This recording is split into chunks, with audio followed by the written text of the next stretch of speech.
ನಮಸ್ಕಾರ ಸ್ನೇಹಿತರೆ, ನವಿಲ್ಗಿರಿ ಟ್ಯಾಕ್ಸ್ ಕಡೆಯಿಂದ ತಮ್ಮೆಲ್ಲರಿಗೂ ಪ್ರೀತಿಯ ಸ್ವಾಗತ. ಪ್ರತಿ ಭಾನುವಾರ ಸಂಜೆ 4 ಗಂಟೆಗೆ ನಮ್ಮ ವಿಡಿಯೋಗಳಿಗೆ ಸಂಬಂಧಿಸಿದ 5 ಪ್ರಶ್ನೆಗಳನ್ನು ಕೇಳಲಾಗುತ್ತೆ. ವೀಕ್ಷಕರು ಸರಿಯಾದ ಉತ್ತರ ಕಾಮೆಂಟ್ ಮಾಡಿದ್ದಲ್ಲಿ ಒಂದು ಪ್ರಶ್ನೆಗೆ 20 ರೂಪಾಯಿಯಂತೆ ಒಟ್ಟು 5 ಪ್ರಶ್ನೆಗಳಿಗೆ 100 ರೂಪಾಯಿ ನೀಡಲಾಗುತ್ತೆ. ಉತ್ತರ ಕಾಮೆಂಟ್ ಮಾಡುವುದಕ್ಕೆ 1 ಗಂಟೆಗಳ ಕಾಲಾವಕಾಶ ನೀಡಲಾಗಿರುತ್ತೆ. ಸೂಚನೆ: ಸರಿಯಾದ ಉತ್ತರ ಜೊತೆ phone pay, Google pay number ಅಥವಾ ಬ್ಯಾಂಕ್ ಅಕೌಂಟ್ ನಂಬರನ್ನು ಕಾಮೆಂಟ್ ಮಾಡತಕ್ಕದ್ದು. ನಮ್ಮ ವಿಡಿಯೋಗಳ ನೋಟಿಫಿಕೇಶನ್ಗಾಗಿ ದಯವಿಟ್ಟು ಸಬ್ಸ್ಕ್ರೈಬ್ ಮಾಡಿ, ಹಾಗೆ ಪಕ್ಕದಲ್ಲಿ ಕಾಣಿಸೋ ಬೆಲ್ ಐಕನ್ ಕೂಡ ಕ್ಲಿಕ್ ಮಾಡಿ ಅಂತ ಹೇಳ್ತಾ ಬನ್ನಿ ಇವತ್ತಿನ ವಿಡಿಯೋದಲ್ಲಿ ಏನಿದೆ ನೋಡೋಣ. ಸ್ನೇಹಿತರೆ, ರಾಗಿ ಮುದ್ದೆ ಎಂದ ತಕ್ಷಣ ನಮಗೆಲ್ಲ ನೆನಪಾಗೋದು ಅರ್ಧಂಬರ್ಧ ಹಂಚು ಒದಿಸಿದ ಹಳ್ಳಿಯ ಗರಿಮನೆ. ಮಳೆ ಬಂದಾಗ ಒಬ್ಬೊಬ್ಬರು ಒಂದೊಂದು ಕಡೆ ನಿಲ್ಲುವ ಸಂದರ್ಭ ಒಂದು ಕಡೆ ಆದರೆ, ಮನೆಯ 10 ಮಂದಿ ಒಟ್ಟಿಗೆ ಕೂತು ಮುದ್ದೆ ಮುರಿದು ನುಂಗುವ ಮಜಾ ಬಹುಶಃ ಶ್ರೀಮಂತಿಕೆಯಲ್ಲಿ ಸಿಗಲ್ಲ. ಕೆಲವೊಂದು ಹಳೆಯ ನೆನಪುಗಳನ್ನು ನೆನಪಿಸಿಕೊಳ್ಳಲೇಬೇಕು. ಹೊಲದ ತೋಟದ ಬದಿ ಒಂದು ದೊಡ್ಡದಾದ ಮರ.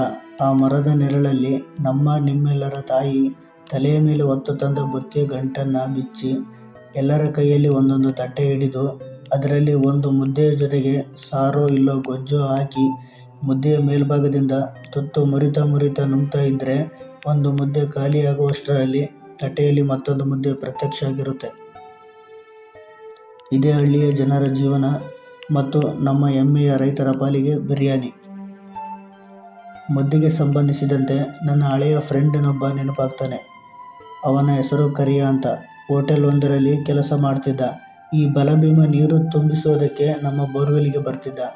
ನಾವೆಲ್ಲ ಸಣ್ಣದೊಂದು ಪ್ಲಾಸ್ಟಿಕ್ ಕೊಡನೋ ತಾಮ್ರದ ಕೊಡನೋ ತಗೊಂಡು ಹೋದರೆ ಈ ಬಲಭೀಮ ದೊಡ್ಡ ಬಾನಿಯನ್ನೇ ತರ್ತಿದ್ದ. ಅವನ ಬಲ ಪ್ರಯೋಗಕ್ಕೆ ಬೋರ್ವೆಲ್ ಮುರಿದು ಹೋದಂತೆ ಭಾಸವಾಗ್ತಿತ್ತು. ಇತ್ತ ಬೋರ್ವೆಲ್ ಮುರಿದು ಹೋದರೆ 16 ಮೈಲಿಗಳಿಂದ ನಾವು ನೀರು ತರಬೇಕಾಗುತ್ತದೆ ಎಂಬ ಭಯ ನಮ್ಮನ್ನು ಪ್ರತಿದಿನ ಕಾಡ್ತಾ ಇತ್ತು. ಒಮ್ಮೊಮ್ಮೆ ನನಗನಿಸಿದ್ದು ಹೀಗೆ: ಅವನ ಶಕ್ತಿಯ ಮೂಲವಾದರೂ ಯಾವುದು? ಸೀಕು ಏನಾದರೂ ಇರಬಹುದಾ ಅಂತ. ರಾಗಿ ಮುದ್ದೆ ಮಾಡಿದ ನಂತರ ಪಾತ್ರೆಯಲ್ಲಿ ಸಣ್ಣದೊಂದು ತುಣುಕು ಉಳಿಯುತ್ತಲ್ಲ, ಅದುವೇ ಸೀಕು. ಇದು ಹಪ್ಪಳದಂತೆ ಸ್ವಾದಿಷ್ಟ ಮತ್ತು ರುಚಿಕರ. ನಾವೆಲ್ಲ ಶಾಲೆಗೆ ಹೋಗುವಾಗ ಶ್ರೀಮಂತರ ಮಕ್ಕಳ ಜೇಬಲ್ಲಿ ವಿವಿಧ ತಿನಿಸುಗಳು ಇದ್ದರೆ, ಬಡವರ ಮಕ್ಕಳ ಜೇಬಲ್ಲಿ ಈ ಸೀಕು ಇರುತ್ತಿತ್ತು. ಇದೇ ಬಡವರ ಮಕ್ಕಳ ಪಾಲಿಗೆ ಚಾಕ್ಲೇಟು. ಈ ರಾಗಿಯ ವಿಷಯ ಕೆದಕುತ್ತಾ ಹೋದರೆ ಇದಕ್ಕೆ ತುಂಬ ಹಳೆಯ ಇತಿಹಾಸವಿದೆ. ರಾಗಿ ಬೆಳೆಯಲ್ಲಿ ಕರ್ನಾಟಕವೇ ಮುಂದು. ನಮ್ಮಲ್ಲಿ ರಾಗಿ ಬೆಳೆಯುವ ಊರುಗಳೆಂದರೆ ಮಂಡ್ಯ, ಮೈಸೂರು, ತುಮಕೂರು, ಕೋಲಾರ, ಇನ್ನೂ ಹಲವಾರು ಊರುಗಳು.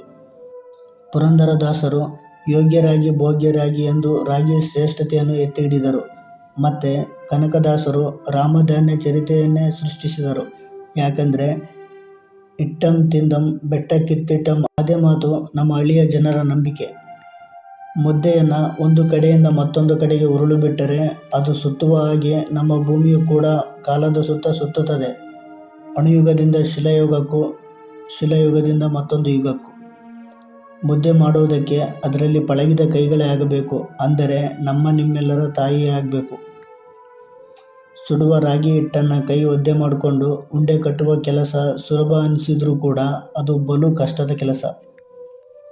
ಇನ್ನು ನಾಜೂಕು ಮಂದಿಗೆ ಬಾಳೆಹಣ್ಣಿನಂಥ ಮುದ್ದೆ ಬೇಕಾದರೆ ದುಡಿಮೆ ಮಾಡೋ ನಮ್ಮ ಹಳ್ಳಿಯ ಜನರಿಗೆ ಗೋಡೆಗೆಸೆದರೆ ಪುಟಿಯುವ ಚೆಂಡಿನಂಥ ಮುದ್ದೆ ಬೇಕು. ರಾಗಿ ಮುದ್ದೆಯಲ್ಲಿ ಕಾರ್ಬೋಹೈಡ್ರೇಟ್ ಇರೋದ್ರಿಂದ ಅದು ತಡವಾಗಿ ಜೀರ್ಣವಾಗುತ್ತೆ. ಈ ಕಾರಣಕ್ಕೆ ನಮ್ಮ ರೈತರಿಗೆ ರಾಗಿ ಮುದ್ದೆ ಅಚ್ಚುಮೆಚ್ಚು. ರಾಗಿ ಮುದ್ದೆಗೂ ಸೊಪ್ಪಿನ ಸಾರಿಗೂ ಹೇಳಿ ಮಾಡಿಸಿದ ಜೋಡಿ.